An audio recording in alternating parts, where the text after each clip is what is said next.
Okay, that was fun and wacky, and I didn't like it. I don't know what happened. Facebook, you are poopy poopy. And this is going to be the first episode that I've ever had to, like, weirdly reconnect it, and I don't know what's going to happen here. Folks, I'm so sorry. This is only giving me more and more energy and direction to want to record these in advance. Let me add Brad back in. You who are watching and the show cut out for no reason whatsoever. I'm not even sure exactly what happened. I got a message on my phone, and then all of a sudden I went to go turn the notification off, and then from 1 second to the next it went from that to full on nothing, and then it was just like trying to reconnect. Okay, so let me bring Brad back in here so we can get back into this conversation, because man, it was actually a phenomenal conversation we were having.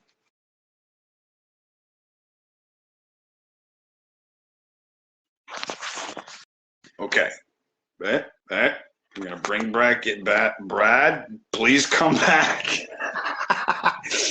It was such a good conversation, and where we were headed with it and everything, and then all of a sudden the phone just dies, which I feel was like Facebook like throttling us. I'm trying to bring you back on here, Brad. It said adding you. There we go. That's what you get for trying to explain God. You're hilarious, Frank. Yeah, no doubt, right? Let me see. It says connection failed. Connection failed. Why is it saying the connection's failing? All right. Brad, if you don't mind, jump back out, jump back in. Let's try it that way. I don't know what's going on now. It's going to break my heart, bro. Super going to break my heart is what this is going to do. We've been doing so good. 20 episodes, 20 episodes, man. We're dealing with all the trauma and drama, and we're still going. We're going to make it. Frank, we're pushing, Frank. We don't stop here. All right, let me try this again. Let me ask Brad to join. Boom. Connection failed. Oh, I'm about to. Jeez, you gotta be. Oh. Deep breaths. All right. I guess yeah. Try that, Brad. Reboot it, and we'll try again. Man, this is upsetting, bro. This is so upsetting. We were, just keep on keeping on. Yes, sir, Frank. I'm gonna keep doing it. Keep doing it, Frank. Frank Tugas. I don't even know. Do I know Frank? How I've met Frank before. Hey, Frank. So yes, it seems as though a big point of this whole thing that I've been making has been running on two major structures, right? And structure number one is, keep on keeping on. Literally, it's one of the structures of the show. It's what everybody's story has been about, that no matter what happens, no matter what's going on, you just keep going. You just keep moving. And then the other one has been this very intense conversation about what is transhumanism, and are we already transhumanists? Are we already within the machine? Are we already within the thing that is this thing that we're talking about, or are we the first layer of it? I'm back. He's back. I'm so sorry, man. I'm gonna have to. The part that sucks about this is that I'm gonna have to put both of those together and then upload it, which is gonna just be a huge mission. So I might just do part one and part two. I just might upload part one and part two and just literally do that. It doesn't matter. If it's that interesting, they can call me. So then. This then leads me to the next question, was transhumanism, and I just kind of talked about it for a second. Are we already within the machine? Are we already in the video game, and that this is not iteration number one? And if that is the case, then is the transhumanistic movement the right thing to do? Because in essence, we're already in this fractal electric energy chemical thing that we're in? I think it's kind of inevitable. And if we are in an infinite world that has no beginning and has no end and goes on for infinity, it's kind of inevitable. You know, we're in it. I mean, this is the first time in human history that we know of where we're absolutely able to change ourselves genetically in a way that we would never have been able to do in the past. That prior to this, it was based on nature. Now it's straight up, we can do whatever we want. Well, are you changing the actual humanism, or are you just changing the physical structure? No, we're talking about genetically altering the genome, the DNA, to become cleaner, better, right? Does that happen? So this is what, yeah, sure. That's what's going on right now in the world of genetics. So they're taking your markers, telling you what you know, you have this much percentage of having cancer, you have this, that, and the other. When you have a child, we can genetically modify the genome before it gets mixy, and we can take out the cancer. We can add in intelligence. We can make your color blue eyes. We can have you have blonde hair. We can make you 6'2". We can make you more susceptible to having more muscle or more brain mass or any of those things. Sort of what they do. So yeah, born. Right. All right. So I mean, but the point I'm trying to make is that this is the first time in human history where we have this chimera mRNA ability to literally change the way that the structure is built, which turns to a place of eugenics. You mean if someone is like by accident they're born with a third arm, now we can start creating that intentionally? Yes. Okay. Yes. Yeah, I guess that could happen. Yes. So what I'm saying is that we're already there. We're already starting to do those tests and those things. There's a lot of stuff out there that's about this, that's talking specifically about this idea. There's people. I mean, look. This is a side note. This is 10 years ago, but there was a doctor who made an ear that was a printed ear, you know, with a machine, like a 3D printer, but they printed an ear. And then it was made out of actual like cell. Like I think they used right, like some kind of like stem cells, and they recreated cells, and they literally created an ear. And then they took that and they took a rat and they shaved off the rat's body and then cut the rat open and implanted the ear onto the back of the rat. Now, granted, the ear didn't actually hear anything, but the blood veins actually connected to the rat, and then that ear was just an extra part of the body of the rat. So in other words, how long is it before a guy who likes monkeys a lot says, screw it, slap me a monkey tail, you know, and connect it to my vertebrae? I think you might start doing that, but they do that with like they're putting like metal stuff, they're putting studs and stuff, implanting them horns into people and stuff like that. But still, there's a individual soul, like that rat. There's only one rat like that, and that rat's got that one soul, even though it's got an ear that was sewed onto him by another species. It's still a rat. It's still the rat. But those are, once again, those are tertiary, first layer attempts. What's that mean? You know, a tertiary, very rudimentary, first layer, barely understanding kind of idea, right? Tertiary. I think just so the idea here is that basically,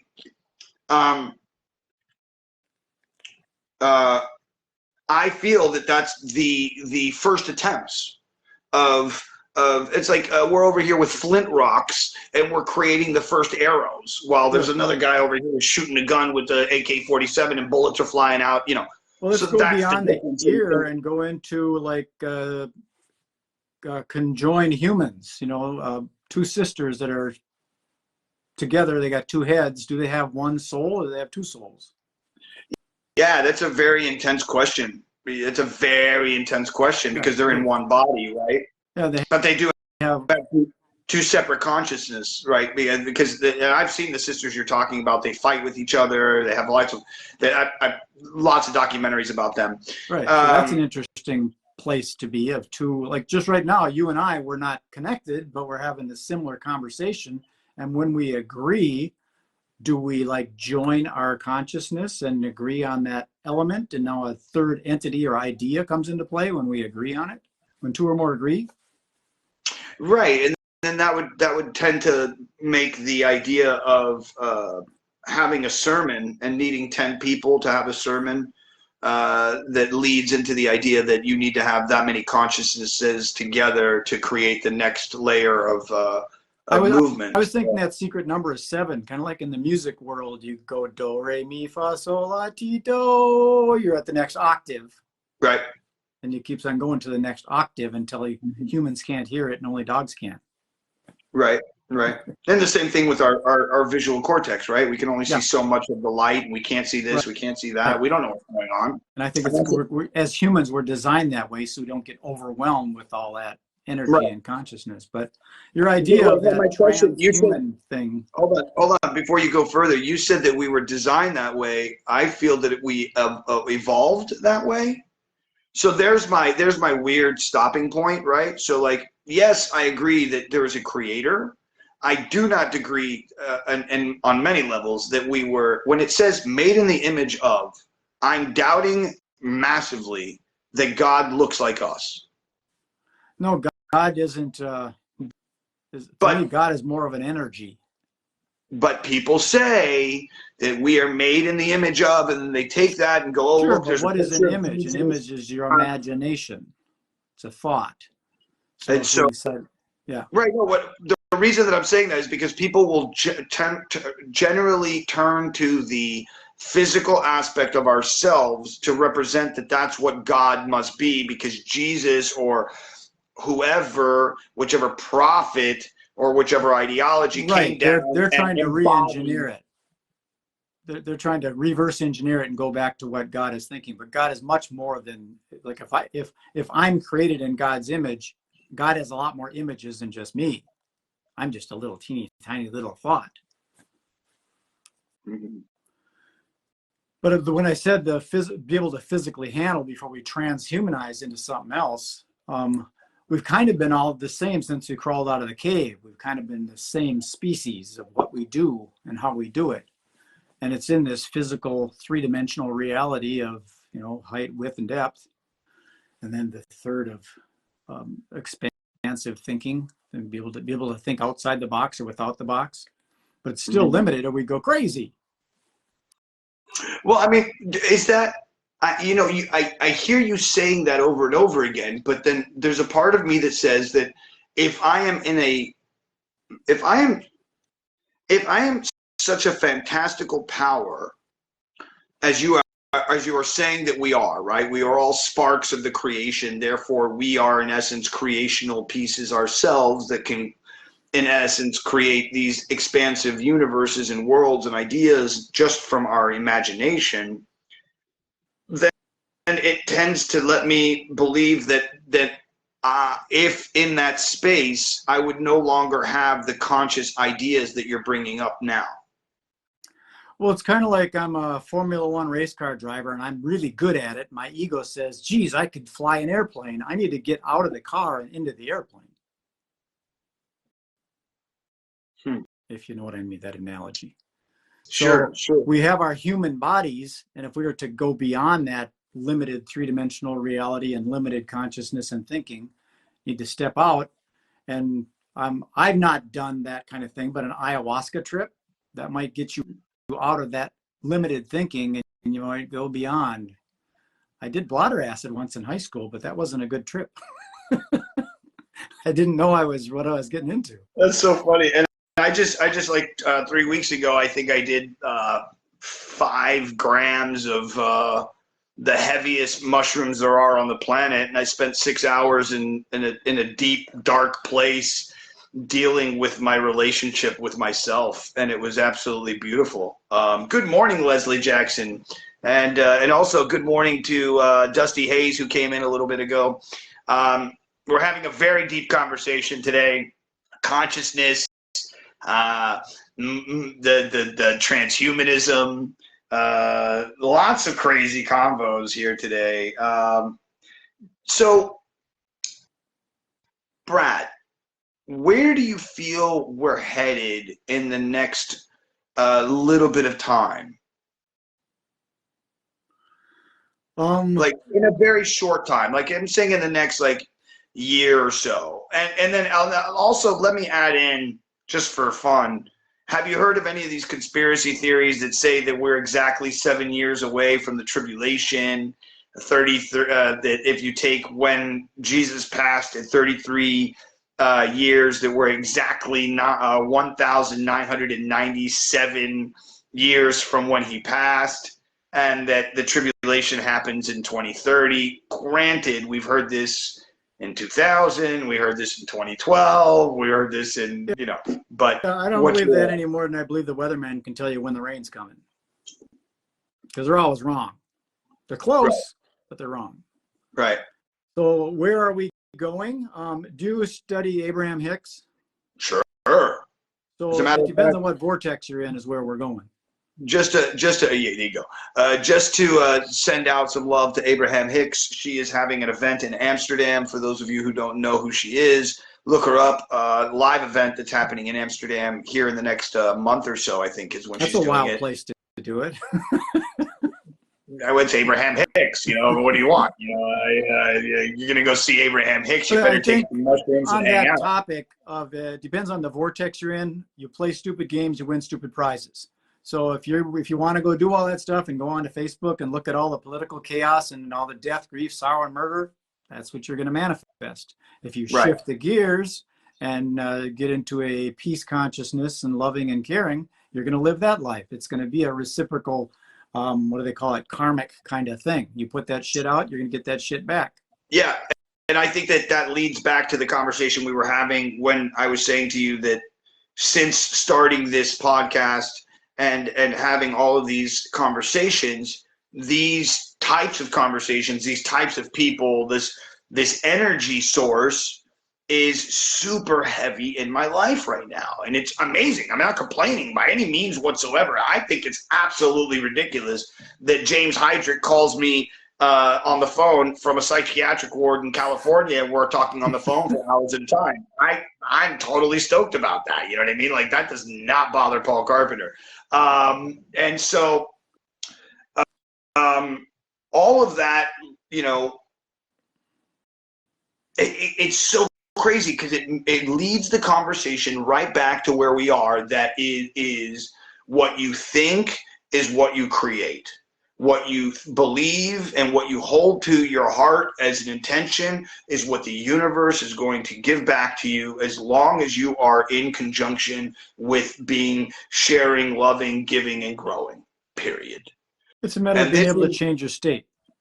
Right. And this is the same thing that like every grand book that's has ever been written about or has ever been saying. It's, you are the creator.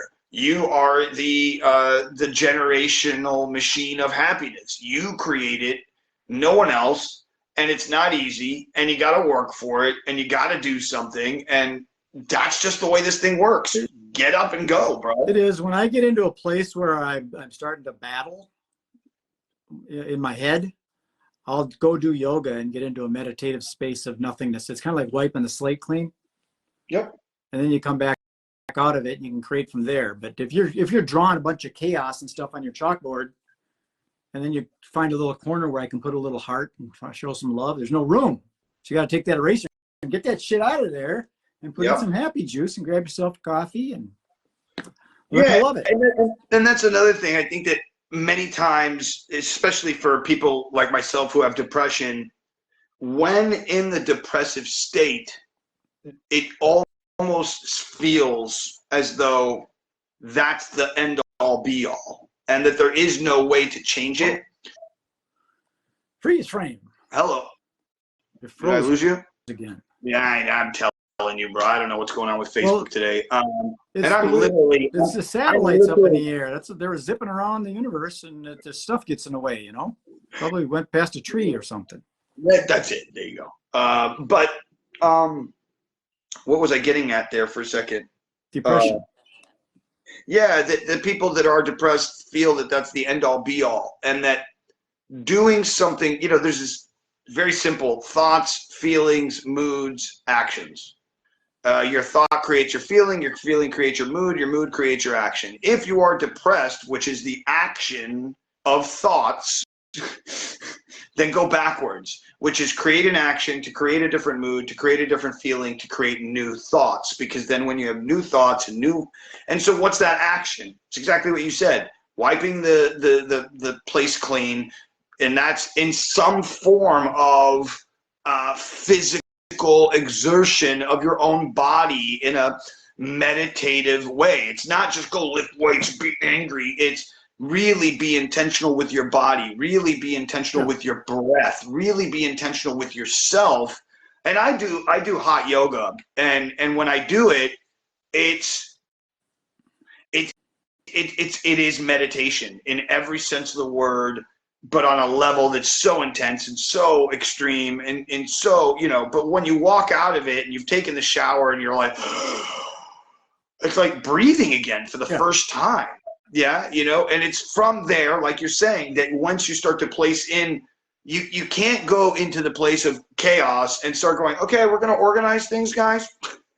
Well, there are some people that have limited thinking. They're in that box. They can't think outside of it.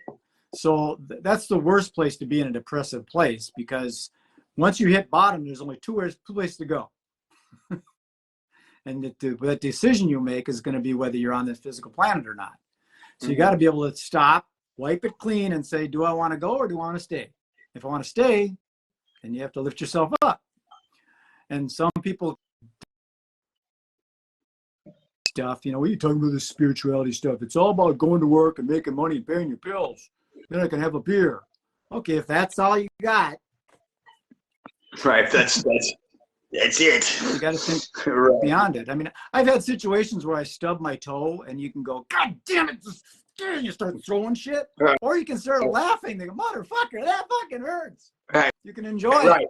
It still hurts. Well, just enjoy it. I think that there's, and I think that that's the type of person, right? Like a cup half full, cup half empty type of human being. And that's just... I've seen that before, where an optimist looks at it as being half full and a pessimist looks at it half empty, and an entrepreneur sells it.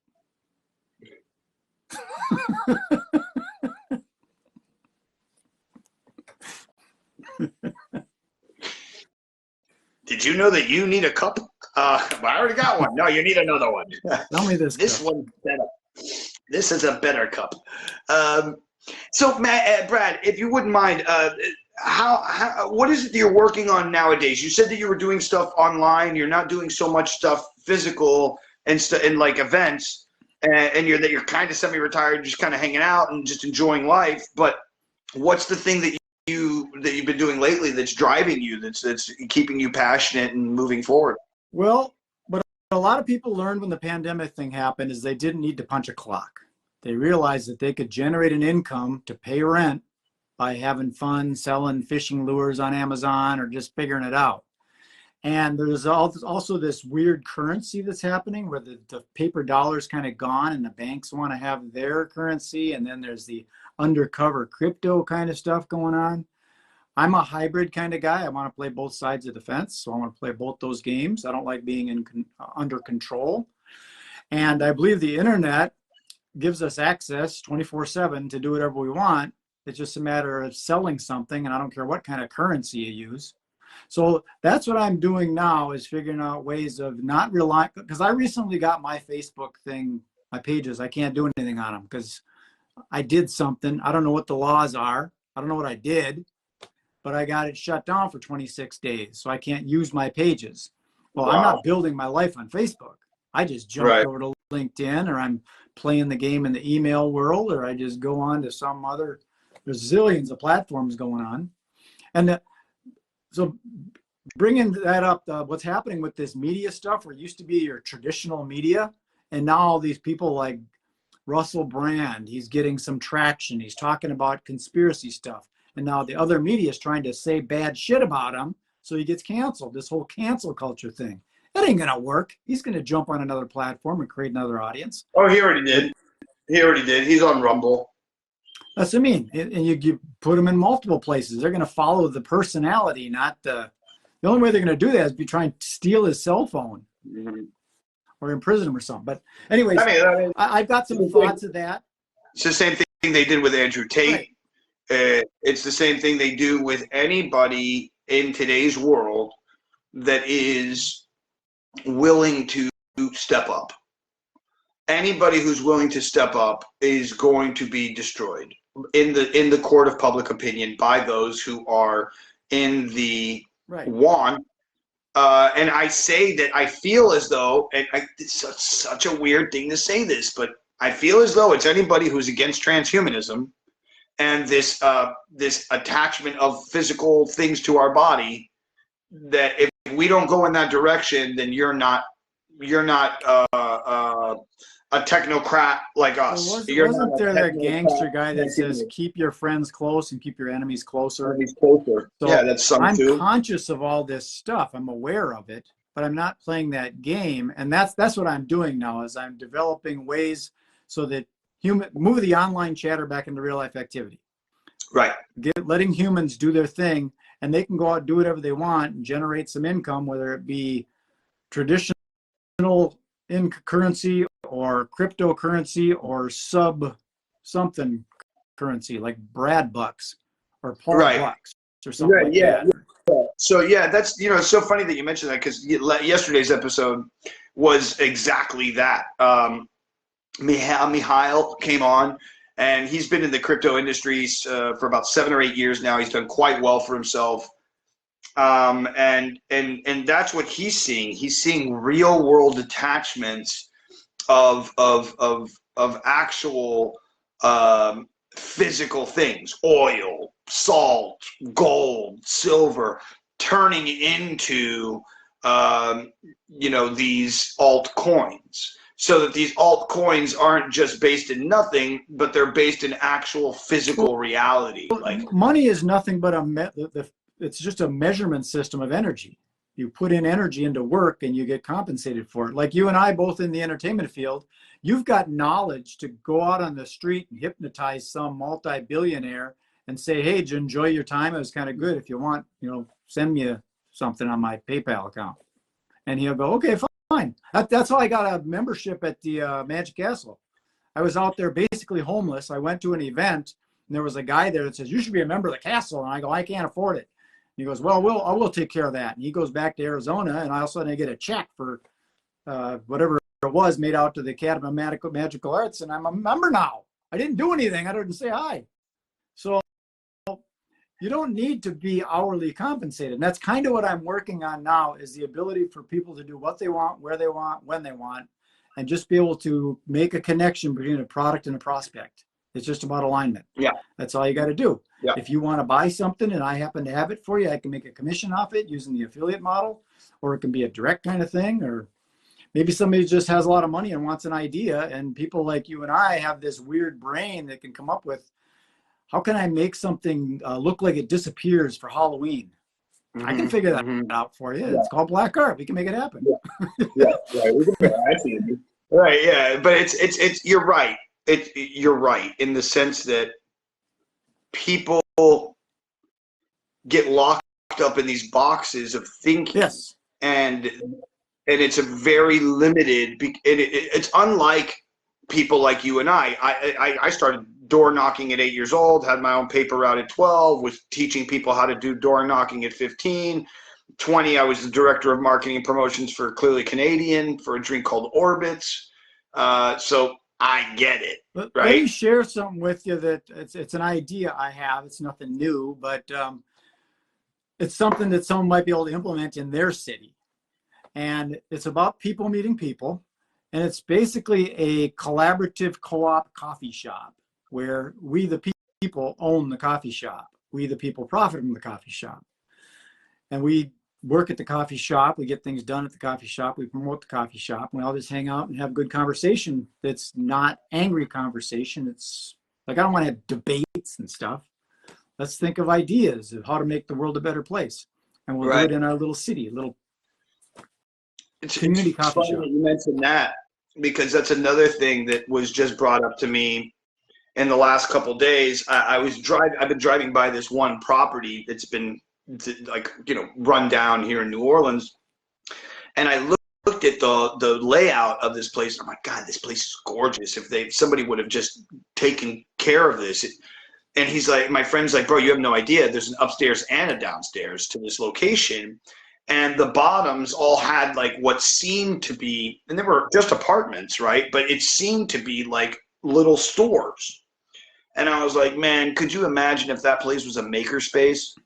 And each floor, the top is the apartment, the bottom is your workspace. Right.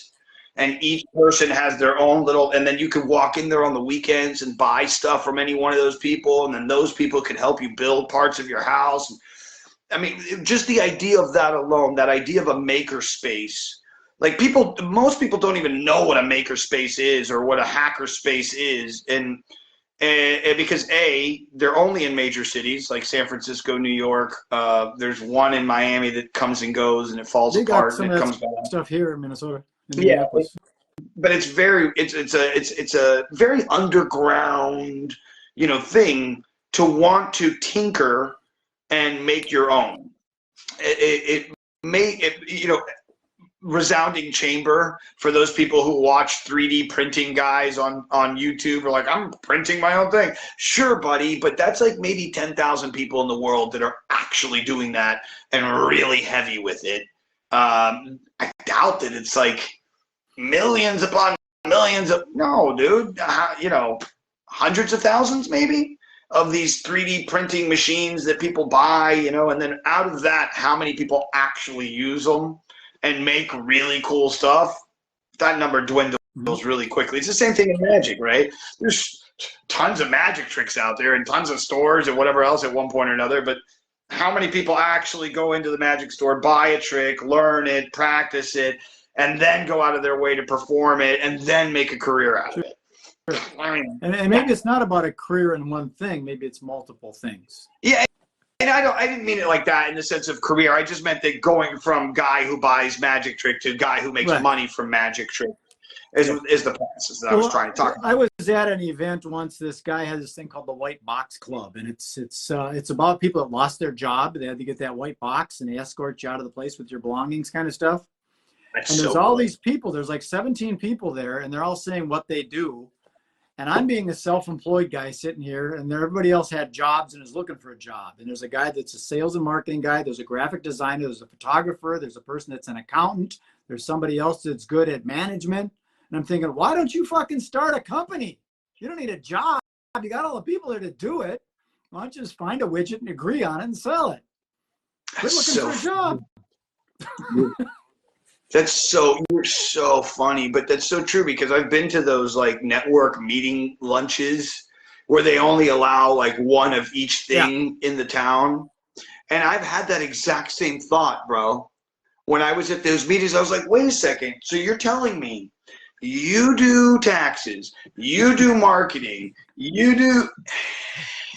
do you guys not see what I'm seeing here, or is it just I'm just completely? Those places, they're co-working spaces where they're all at a place and everybody's on their own laptop in their own little corner. They're not co-working.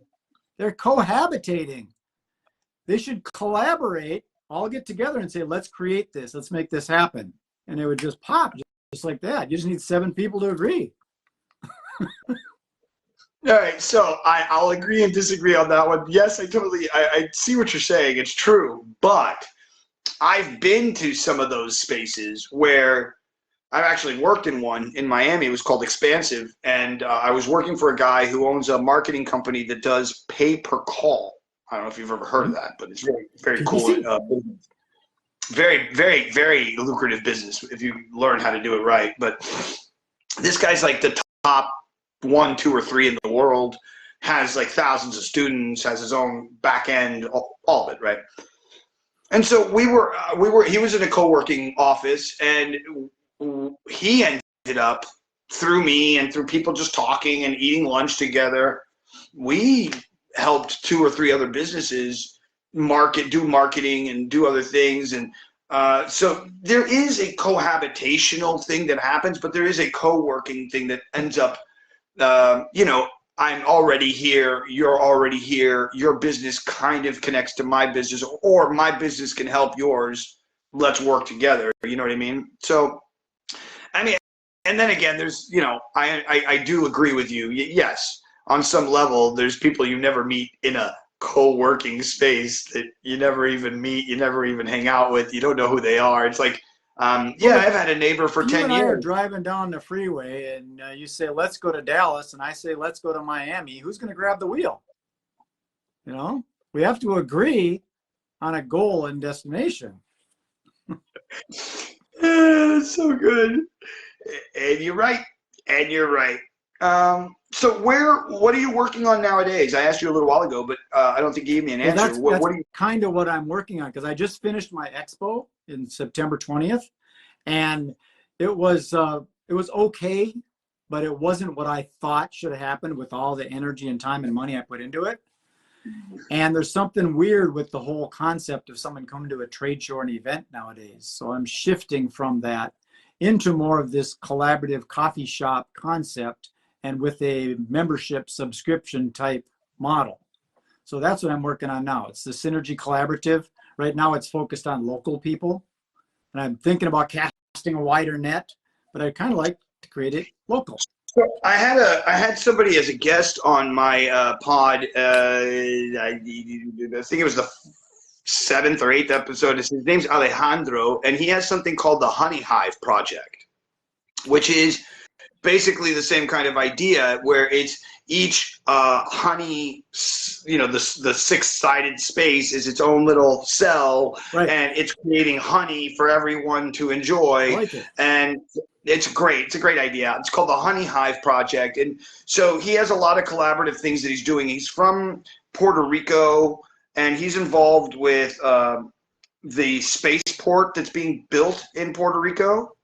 And a lot of what's happened, that's why a lot of the rich kids that were doing really well in crypto and making a lot of money have run to Puerto Rico to buy land there, because that's the new, quote unquote, one of the new 15-minute cities that they're going to be building in the future. The new Dubai.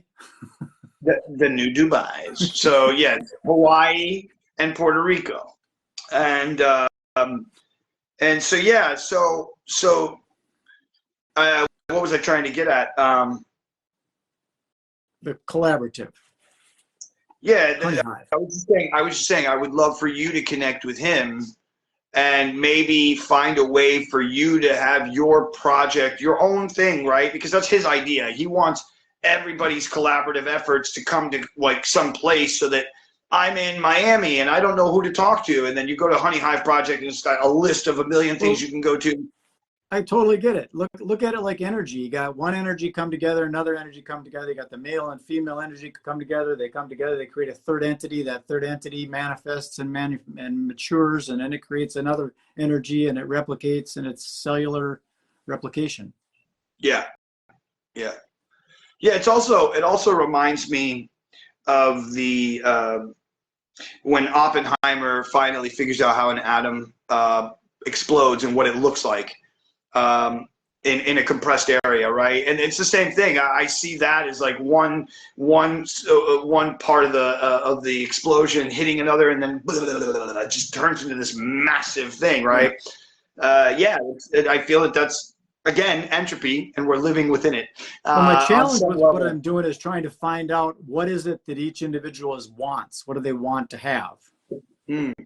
Because like when I was doing the event industry stuff, it was a no-brainer for me. Event planners want caterers, balloon decorators, staging, lighting, AV, entertainers, speakers, limousine services, charter buses, all that stuff. It was an easy alignment for me. Now it's like somebody that sells or wants to have a dirty yoga class versus someone that wants to make money in crypto. How do I align those people? So So that's what I'm struggling with now, because I've stepped out. The event industry's gotten whacked because COVID stopped everybody.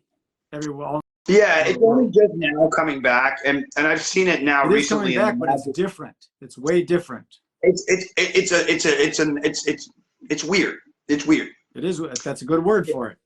A lot of people. I love how everybody was like, "Oh, it's going back to normal," and I was like, "Guys, and no point in human history has your freedom been taken away from you and then given back to you fully the way it was. No point in human history are you going to find that. So I don't know how you're going to find that today in the 21st century that we're living in, that's so manipulated by, companies like a Vanguard or a BlackRock or any of these other ones. Yesterday is history. Yeah, yesterday is definitely history. We're definitely in a new space. We're definitely in a new time. We're definitely in a new transitional space of what it is. People are looking now for experiences. People in general, they're looking for experiences rather than physical stuff. They don't need gold and diamonds. They want to go someplace and, wow, that was fun. That's what they're paying for, I think. Maybe it might have even gone beyond that. They might be searching for their souls. Yeah, I think I was just going to say that I think that's what happens, right? I think that, if we look at it from a very macro point of view, there's only a certain amount of people within this world, a very small 10,000 people, that are able to do whatever they want, whenever they want, go to whatever they want, pay for whatever they want, eat whatever they want. There's not a big group of people there. And then the rest of us are catching up to that kind of behavior. Now, I believe that those who have the ability to do whatever they want, whenever they want, get bored and start creating really crazy stories and things that they can do on their own that are quiet, that are behind closed doors, that are over here in the world. And then there's the rest of us that are doing exactly what you're saying. For the first time, we have the freedom to go experience things in a way that we weren't in the past. We were working, we had 40-hour work weeks, right? So now we're moving into this new future where we don't work, we get free money because the robots are being taxed, or my car is being taxed. Like Tesla wants to be able to have it to where when you're quote unquote at work, your car will go drive around and work as an Uber and pay off its monthly. That's a great idea, And then instead of having people work, we have robots, and so we tax the company who uses robots and tax like carbon credits. And so the person who has a company full of robots pays out a lot more money to the world, right? Because it doesn't cost a lot to fix the robots. It doesn't cost a lot to replace them, so on and so forth. I love this topic. And so that money that goes to the world is then doled out to the world, and we all get a little bit of money each, which then leads to one of two things, in my opinion. One would be that we turn into people who are doing exactly what you just said, searching for our souls after we've done this experiential thing, right? So we have to go through this experience thing to then realize, oh, it's not about the experiences, it's about my connection. And then you start doing and then you get religious, and oh, it's not about religion, it's about my spiritualism. Oh, it's not about my spiritualism, it's going back to, it's about my connection, right? So we go through all these things, and I'm saying that each one of us in this 8.5 billion people on the planet are all experiencing those things at different levels right now. And I feel that a big percentage are just now going through the let's go experience things. So that's why when you go look at Mount Everest now, you see 300 people in a line with trash everywhere because they're not there caring, they're only there experiencing. And it takes them however many times or whatever it is, then they finally realize, oh, wait, I should go back up the mountain and pick up the trash and help clean this beautiful mountain that was there in the first place that made me want to go there. I didn't go there for the mountain. I went there for the experience. I didn't go there. I went there just so I could prove to everybody else, oh, look at me. I went to the top of the mountain. Yay, me. I paid $25,000 and I got dropped off on a helicopter so I didn't have to travel for a week straight because I'm rich, because I get to experience things. You see where I'm coming from, right? I do, because there are those people that, like you'd mentioned, when you get to that level where you can kind of afford anything and do what you want where you want, it's kind of like, what should I do now? It's like Michael Jackson. He made a bunch of money. He thought, what should I do? I'll buy a monkey. Why? Right. So Same thing. He bought all of the Beatles catalog only because Paul McCartney told him to. I'm concerned about some of those Dr. Evil type people that they're bored sitting around by their pool going, what should I do? I think I'll hook up a video game to a drone that can kill people over in, I don't know, Hawaii? Wonder if we're going to get cut off again. Conspiracy theories. Like it just dies, right? And all of a sudden my profile is gone for the next 60 days. You've been leading too many people to believe conspiracy theories. Be careful who you're playing with, because that's what happened to me. I lost my pages for 26 days. It's really weird, but I'll mention this to you as I've mentioned it to other people. I think somebody at Facebook likes me. And the reason I say that is because the video that I did with me and the swastika on my forehead, where it says I'm a white supremacist, the one where I was blackface, the one where I'm in a lake or in the river and I'm naked with leaves on my penis, still on Facebook 10 years later.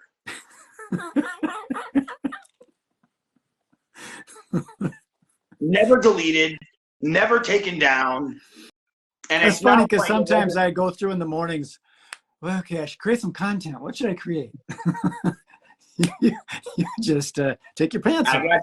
I got you covered, buddy. Yeah, that's all you got to do is just take your pants off. That's it. I mean, when I did Dump on Trump, which was 4 days after he was president, I went to the Hollywood Walk of Fame, and there's a plumbing company that's right off of Hollywood, and man, I want to say Vine, but I'm not sure if that's where it's at. But right next to the Dots Diner that's right there, there's a plumbing company, and I walked in and spoke to the owner, and I was like, yo, dude, this guy's tripping me out, and I'm gonna go do Dump on Trump. And he's like, what's that? And I was like, I need a toilet. And he's like, you're gonna go sit on a toilet on the Hollywood Walk of Fame of Donald Trump. He's like, fuck, take it, it's free. And I was like, you're kidding me. He's like, nah, you get that, go take it right now. And so I took it, I put together a toilet, I went to the Hollywood Walk of Fame, pulled my pants down, and sat down on the toilet with a towel over my crotch and a sign that said hashtag Dump on Trump.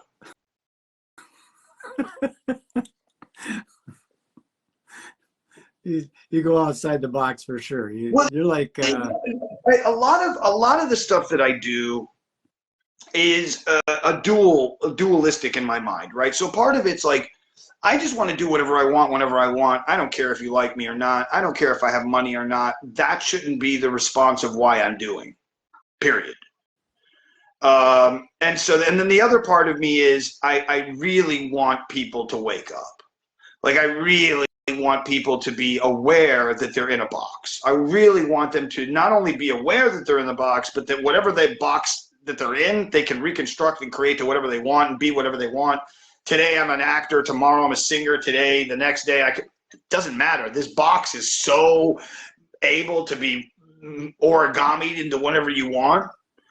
And there is a beautiful aspect to the person who only creates one piece of origami in their life and every edge is folded perfectly and everything looks perfect. There is a beauty to stoicism and that idea.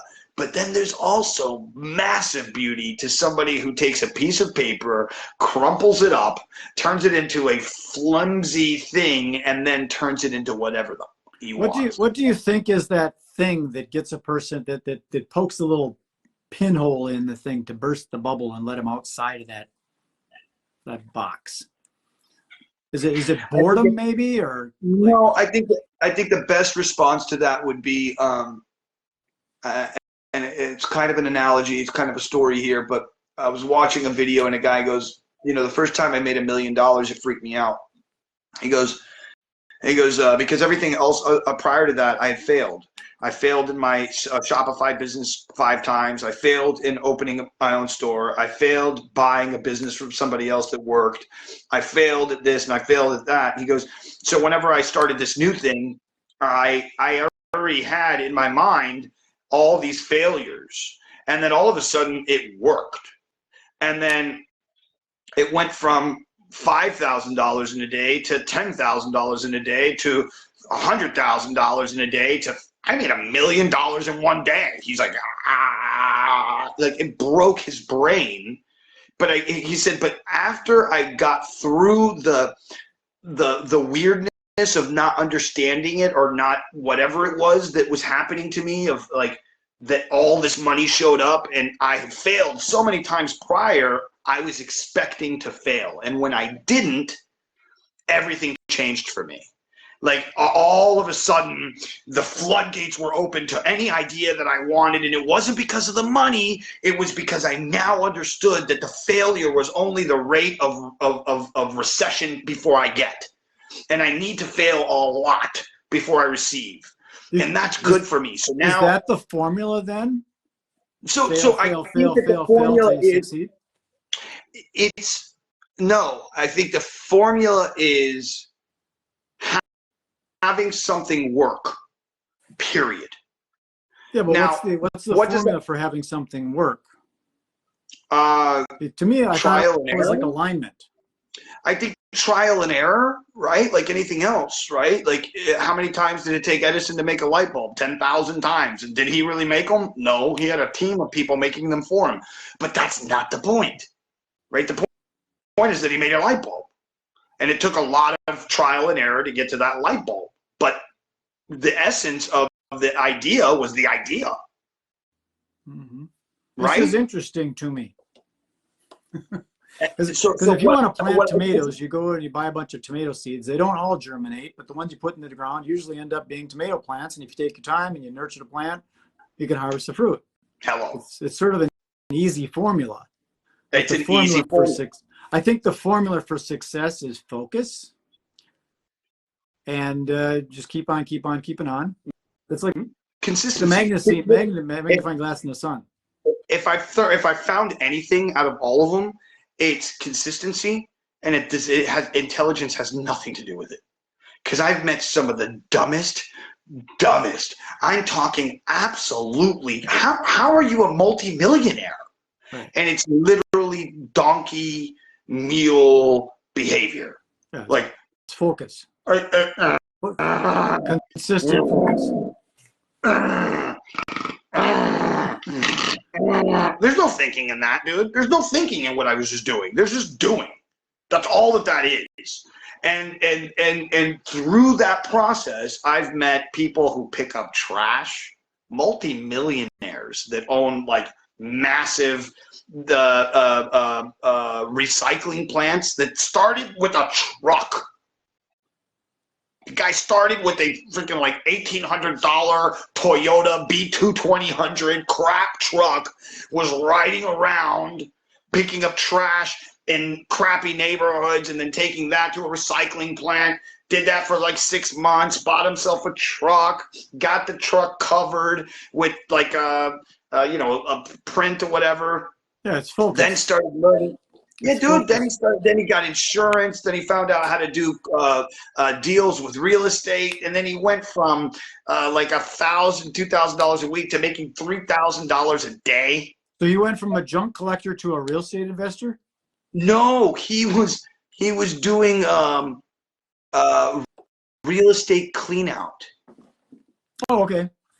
So he's doing still junk a junk removal. collector, just a different market. He's doing junk removal, bro. But then the guy goes from that to having 15 trucks, 45 employees. I mean, the thing just. And this guy is, once again, not the smartest cookie in the book here, guy. He's a guy who's picking up trash. That's all he really understood. Yeah, but he was focused. Consistency and focus, bro.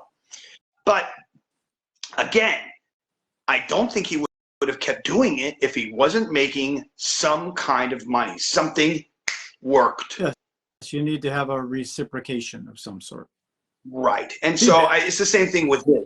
It's the same thing with this, right? I started this 21 days ago, and I said, you know, I did 365 days before. I've done it twice. I'm stepping up the ante. This time I'm doing 365 long-form podcasts with a different guest every day. Let's go.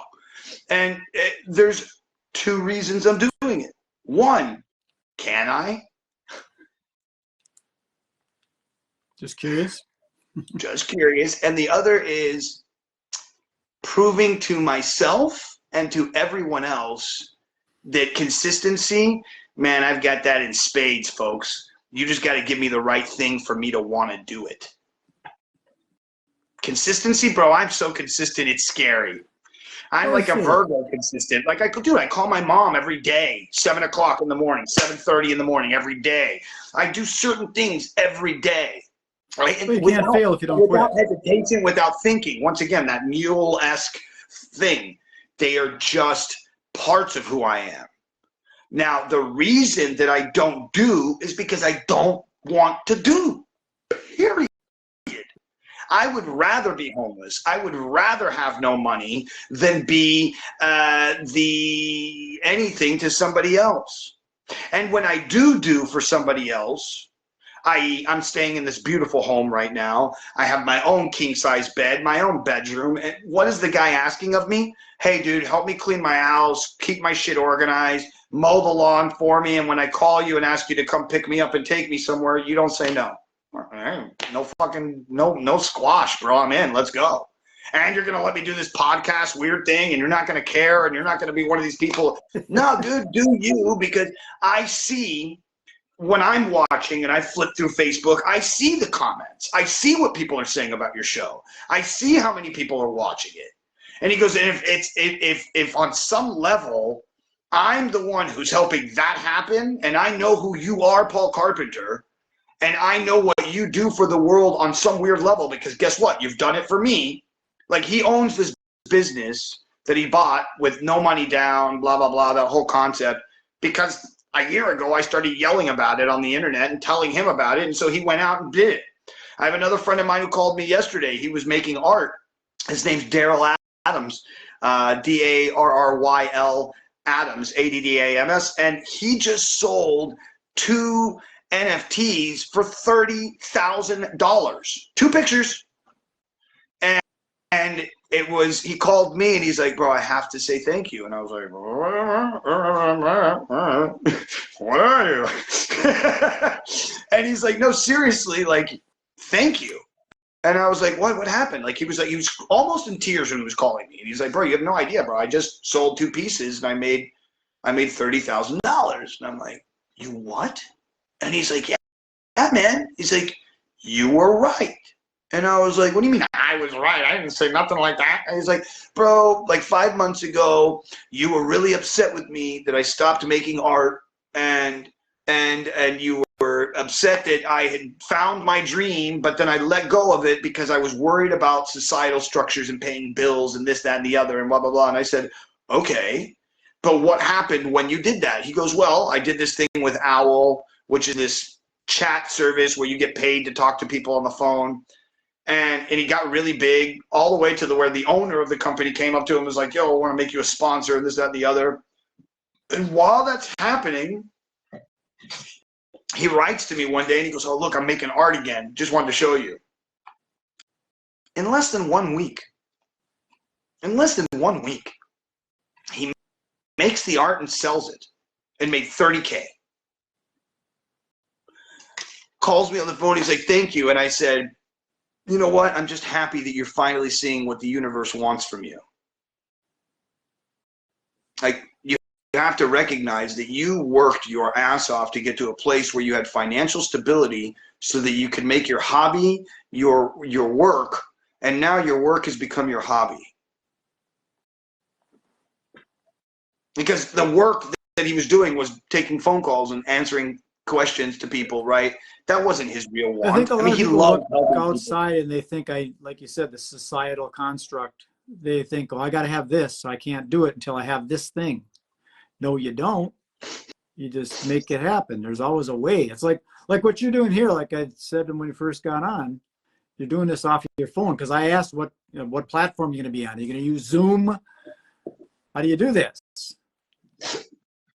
You just, my thing is, A, I don't have any money most of the time, right? B, I I don't have a laptop. I don't have a computer. If I did, I would have already grabbed a camera. I already have a great sound setup with a lavalier mic and a wireless headset that can connect. I have okay lighting. I would be using OBS editor. I would be using StreamYard, and I would be spending the money a month to be able to go on every platform. Those things and go are on all cogs in the machine that can break down. Yeah, no, they are, which leads me back to Joshua T. Berglund and his concept, which is stop depending on any of the other sources, i.e. the YouTube, the Kick, the this, that, the other. Put it all on your own website, host it yourself, and then also use all the other websites to promote that you have your own website. So that way, when you do the show, you go, hey guys, thank you for coming to pauldavidcarpenter.com or whatever website you have it. And if you're watching this on YouTube or on Kick or on Rumble or any of the other things, thank you so much. I love you guys. But please know that if you want to support me, you go to my website, you can donate, you can buy products, you can do this. Stop using YouTube, stop using Kick, stop using Rumble. They're going to screw me over at one point or another. So come to my website and give me money. Boom. That's what he's doing. That simple concept is garnishing him $200,000, $300,000 a year right now.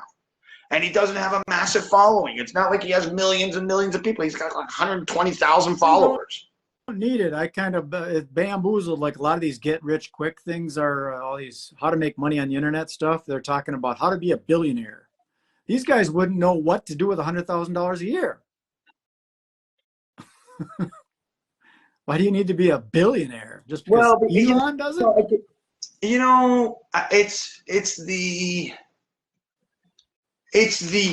push towards the ideas, right? Because we're no longer in $1 million world. We're no longer in $1 billion world. We're in a multi-trillion-dollar world. And for people to try and even understand trillions is astronomical. Have you seen that thing where they related it to seconds, and it just jumps up to weeks and months and years? It's insane. Have you seen the one where they do the grains of rice? No, but it's great. Oh, it's so sick. It shows like here's like $1. It was a grain of rice. Then it starts now we'll take $1 and make it $100. So and then they show what one grain of rice and 100 look like. And they're like, okay, this now represents 100, and then it just goes to just 1,000, 10,000, 1,000,000, 1 billion, 1 trillion, and somewhere in there it shows like where Elon Musk is worth. Yeah. And it's like when you recognize, like, oh my God, the guy has so much money. Like, he probably doesn't have a dime. He's just got a name. It's about a personal brand. That's fine. And that's fine. And if that's the case, that's fine. Because what is it? Cool, he can go anywhere if he wants to. If he needs to go live at someone else's house like you're doing, he could do that in a minute. He's created a brand. Yeah, anybody would accept, almost anybody in the world would accept Elon Musk into their house for as long as Elon Musk wanted to stay there. Yeah, for sure. Yeah. But they would probably be thinking that Elon Musk is going to give them millions of dollars when he leaves. I just want to tap his brain. It'd be fun to talk to. He can be my first customer at my community co-op coffee shop. Yeah. I've been reaching out to famous people to be on my podcast. So I've reached out to Matis Yahoo and this girl from Saved by the Bell. Because I met her a couple times. I just reach out to random famous people like, hey, you want to be on my podcast? Yeah. It's cool. It's cool. All we do is talk on the phone and hang out for a couple hours. It'll probably be refreshing for him because you don't want anything. I don't. And I really don't. What am I going to get from them? They're going to give me, if anything, just being on my show would be enough, them hanging out. Well, it's interesting the perceived value of stuff when people put a monetary value on something. Like, what's more valuable, a glass of water or a $100 bill? Depends on if you're in the desert. Whereas the value, you could charge them $10,000 to be on your podcast, or you can be on this thing and have a conversation with this celebrity and be able to say, I had this conversation with so-and-so from Saved by the Bell. That's a lot more mileage than that. Right, yeah. And I remember when I was younger, I came up with this thing that says, fame begets fame, money begets money. Money can buy you fame, but it will not keep your fame. Fame can make you money, but it will not keep you famous, right? Yeah. And so it's a really, like, when you start to look at that, it's like an E equals MC squared kind of mathematical calculation, because when you look at it, it's how many people have you met in the world or seen in the world that have spent millions and millions of dollars on a project that they believe in, that, you know, it's going to go somewhere, and then they put it out and it goes, and they keep dumping money into it and dumping money into it and dumping money into it. And I'm like, wow, man, what are you doing there, buddy? You know, it's like, well, I believe in the project. I believe in the thing. And there's things that happen with entrepreneurs where they can't not see the thing happening. And they lose the ultimate idea instead of the ideal. I always talk about the idea and the ideal. The idea is to become an actor. The ideal is to get an Oscar. Okay. But everybody doesn't go forward becoming an actor because it's too hard to get the Oscar. Sure. So then they don't do it. Then they go, oh, well, then I'm no, I don't want to do that, because then I have to deal with TMZ and I have to deal with this and I have to deal with that. And it's just all excuses as to why you're not creating, why you're not doing. Well, I've definitely got an excuse for my business. I don't want any employees because I don't want to manage them. Mm-hmm. So whatever I create, I'd rather someone else own it. I don't need to own it. Yeah. Yeah. I think you need futuretools.io. It's a website that's all based on artificial intelligence and all different artificial intelligence programs. Futuretools.io. That stuff's getting wild too, isn't it? Man, why, it's getting really good, actually. There's stuff that's coming out in the last month or two that is just so about 4 or 5 months ago, there were some scientists using large language models that were based on MRI scans and based on blood flow movement on when you looked at an image. Wow. And so they would show an image of a giraffe to many different people, and the blood flow would go to a certain part of the brain. And this is like 80%, 90% of people who are Western-based people. The brain, it's almost the same as neurolinguistic programming. When you look to the left and the right, you're logical, you remember.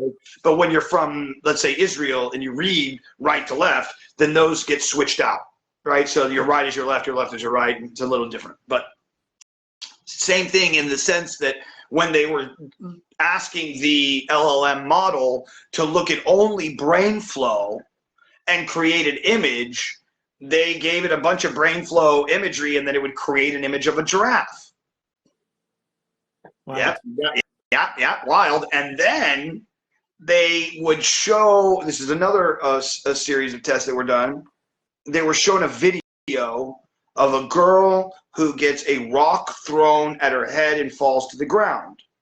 And then they, once again, only sending where the blood flow is going in the brain during an MRI scan, they asked the LLM model what it was seeing and feeling. And it says, oh, that's a video of me getting hit by a rock and hitting the ground, and it really hurt.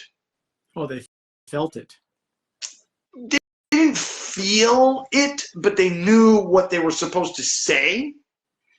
Let's say the LLM model. Empathy. They were empath. I don't know that they were empath either. What I think, once again, is that it's a large language model that's putting together all of the things, and it says, hey, every time someone gets hit with something and they fall to the ground, 99.9% of the population will say it hurts. So when I get hit by this image and I say, oh, it hurt me because I hit the ground, that's what it's doing. So it's not feeling, it's correlating. Okay, it's to express. Looking at it logically. Right, and that's all it's doing. But it's doing it from brain waves and blood flow in somebody else's head. So what does that tend to say? It says that very short time, we're going to be able to see our dreams. We're going to be able something to, where you find someone that develops a product and a project, and they make a bunch of money successfully out of it. You just have to figure out, look at, how did that blood flow? You know, It's so crazy. And the MRI story only leads me to another one that's called, if you haven't seen this, please watch it. It's a documentary. It's called The Psychopath Within. Have you seen this? No, I haven't. Wow, what a great story. Sounds like my story. You're funny. So the story is of a guy who's a scientist, and he's studying psychopathy. So he goes to mental institutions, he goes to jails, and he finds everybody who's considered a psychopath. People have been murderers, multiple, crazies. And he does MRI scans on them and finds that in every single one of them, a part of their brain is actually larger and more developed than any other person. So they go out and they find regular people, and they get MRI scans as well. His wife, kids from the school, himself, so on and so forth. And then while they're going through the paperwork and they're looking at the scans, he's looking at the people who are normal, and he's looking at each one of these MRI scans, and he goes, whoa, go back to that one. And they're like, okay. And he goes, well, that one's that's a psychopath right there. Like, look at that part of the brain. It's much larger. It's blah, blah, blah, blah. Go look up 14811. Kid comes back and goes, that's you, boss. What? Again, man, 14811 was your MRI testing. And he goes, well, this is fucking crazy as fuck, bro. What are you talking about? I ain't no psychopath. So he starts doing research on himself to find out, yeah, bro, you're a psychopath and you have this part of your brain that's bigger. And then he goes into nature nurture and why he didn't end up becoming a psychopath, and how his family and his mom and dad were able to meld and mold these things. But when he asked his friends and family if he hits any of the DSM-5 traits of what a psychopath is, they're all like, yeah, dude, you do this, you do, like, one of the ones was, you invited me to your house and then not talk to me the whole time I was there. Which is a psychopathic kind of tendency completely, like, I want you near me, but now leave me alone. Very borderline personality disorder kind of idea. And there was just all these things that he just hit the mark left and right? And it was just, it's such an overwhelming experience for him to be in this space of recognizing, holy crap, I'm a psychopath, but I'm not, because I had good parents and good nature nurture around me. The tendency, it's still there. It could come out. So I think it did come out, but it came out in the style of work that he did. So he became right. So in the same way that they didn't have an outlet for their psychopathy, he ended up having an outlet for his psychopathy, which ended up being looking over papers and research, document. Well, it's a matter of channeling the energy to people. And so that's the documentary. Please go watch it. Phenomenal. Yeah, very, very good documentary, and it ended up being a whole thing. And now that we're talking about channeling energy, I'll transfer this into the next thing, because we talked about plant medicine, and I love this doctor. His name's Dr. Gabor, and he deals with something called ibogaine. Have you heard of ibogaine? I have not.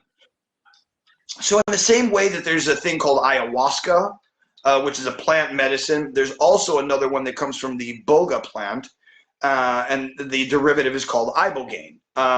Now, for those, we're talking about directing energy, right? This just, when you said that, it immediately made me go to this and tie the two things together.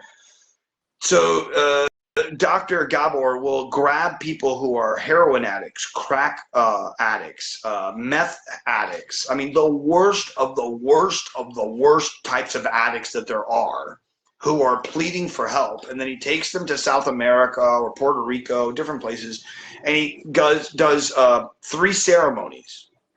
And within those 3 ceremonies, there has never been a relapse afterwards.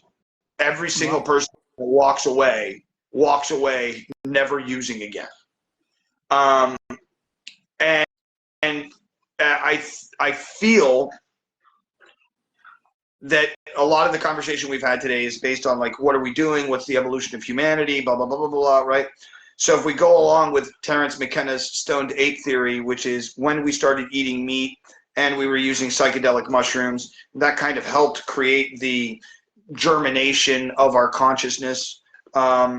and in turn, psychedelics, both plant medicine of whether it's ayahuasca, dimethyltryptamine, or whether it's, like I said, ibogaine, or even marijuana or cocaine, any of these derivatives that are plant medicine based, have the ability to, when ingested in what would be considered heavy amounts, like not normal amounts. Like if you go and get a coca leaf right now for about 5-10 seconds, your mouth gets completely numb and you get a little high, but it's not anything. Now, if I take a bunch of coca leaves, break them down, and put a bunch of chemicals on them, and then I get a white powder out of it, and I put that up my nose, I'm fucked up for an hour. You know what I mean? So it's like, what I'm trying to get at is that I believe that plant medicine, and I've gone through it so I know it's real, that plant medicine is something that really brings us back to ourselves, brings us back to our Mother Gaia creation machine that created the fungus that gave us consciousness in the first place. And I don't believe that the creational machine that put that little blue rock that we call Gaia did it in a way that it didn't know what it was doing. And I really don't believe that we just sprung up out of nothingness. You know, like I do believe there's inherently a divine numbered system. Somebody wrote the code for us to exist, without a doubt. Like without a doubt in my mind. It's too mechanical. It's too perfect. Yeah, it works too well. It works too well for me to be like, well, that was an accident. It just happened. Poop. Fart came out of my ass. Where did the fart come from, dude? Where did the food come from? Where did the digestion come from, bro? It's in a toilet over on Hollywood Boulevard. Great tie together, sir. Great tie. Brad, how can people find out more about you if they want to get in touch with you, if they want to find something that you're doing now? And before you do that, I want to add on one. Are you doing any of your event structure ideas in the metaverse? I'm not sure about that other question. How to get a hold of me is just Google MagicBrad. And when you do find out something about me, let me know, because I don't know. So the reason that I say that is because there's a website that's called Spatial, right? And Spatial is a website that you can use on your phone, on your computer, in VR, and also AR model. It allows you to have the creation of your own space. So you could, in essence, I see what you're using the virtual event, create your own convention center, and each person who comes in, you create a section for them to be in their convention, and then a bunch of people can come to this convention 24 hours a day, 7 days a week, 365, and the convention never dies. That's interesting, because that's something where I was going when COVID hit. I was looking into ways of creating a virtual one, but I couldn't find anything that was any good, and anything that was any good that was really expensive to just set up. Yep. But, so Spatial is free, first of all. Spatial completely free. Yeah, I do have an interest. And I like the meeting persons. I mean, it's fun talking to you, but you're way far away. It'd be really cool if we're at a coffee shop. Yeah. So I like the inhuman kind of live, local kind of thing. But then the hybrid aspect, I could see this room having a bunch of tripods with phones all over, connecting people everywhere in the world. And that's the idea. Robbins did. Yeah, exactly. I think it's not hard. So if you look up Spatial, when we hang up, go to that website. They allow you to create your own rooms. They have rooms that are already created. And then using your computer, you can add in images. You can add in videos. You can add in three-dimensional objects that you create. And if you need a 3D creator of objects, futuretools.io.com or futuretools.io has a generator for 3D objects with text to 3D object, you download that object, you upload it to your world, boom, done. So you have no reason to say why you can't have your own convention center in spatial with all of the things that you've done already in the past, and put all of those same companies and same groups all in the same place so that they can go 24 hours a day, 7 days a week, 365, and you use your affiliate links so that you're making money everywhere when everybody comes in, boom, done. It's kind of interesting how this whole world has come into be like create your own avatar and everybody turned into a cartoon. It feels like a Saturday morning. Well, I feel like, it's weird, I keep saying this a lot, but I feel like that's what we already are. We already are the avatars. Hence, this is not me. Remember, we said this earlier. So this is a video game. This is my video game character. This was when I rolled the dice to play Dungeons and Dragons this time. I came out with blue eyes, brown hair, 145 pounds, 5'10", kind of intelligent, semi-idiot that runs around, spouting philosophical stuff with a minstrel playing guitar. That's what I am. And then, and I pop magic tricks out of my ass every once in a while. Where somebody else is a guy who rolled the dice and he ended up African, black, and only lives 2 weeks and dies of diphtheria. I mean, I don't know, bro. That's just the way the game works. Yeah, it's the Matrix. And so in turn, we are here to A, wake up from the Matrix, and B, help other people recognize that we're in the Matrix, and C, bring a messianic change to the existence that we're living. And that once we all start to do it, it changes. But it can't happen when we're living in boxes. It can't happen when we're living in worlds that are resounding chambers of what only we want to hear. Right. We can't be living in the goldfish bowl. We need to all get in the same ocean kind of thing. Yeah. The tipping point. Yeah. Let's come into that. Well, Brad, I want to say thank you very much for coming on today. I'm sorry that it ended up being in this weird 2-part session, but it's all good. It worked. Yeah, it worked. It 100% worked. And I thank you so much for supporting me and being my friend for so many years and allowing me on your show. And that you came onto this one makes me super love. I love you and thank you from the bottom of my heart. Yeah, you're a Stitch, my friend. You're a Stitch. Okay, I'm signing off. Yeah, no worries, man. See you later. Thank you so much. Bye-bye. Oh, my God. Oh, my God. Oh, my God. Another episode where if you're not blown away a little bit by what we're talking about on a daily basis here and inspired in some way, shape, or form to go out and do badass things for people, I don't know what else I can do for you, folks. So with that, please go out into the world, do something nice for somebody else. If you can't do something nice for yourself, it does start with you. Number 2, don't get caught up in all the crazy shit because, whoo. And number 3, if you don't mind, please like, share, subscribe. Send this out to somebody who wants to hear it. My friends, I love you all so very, very much, and I will see you all on the other side.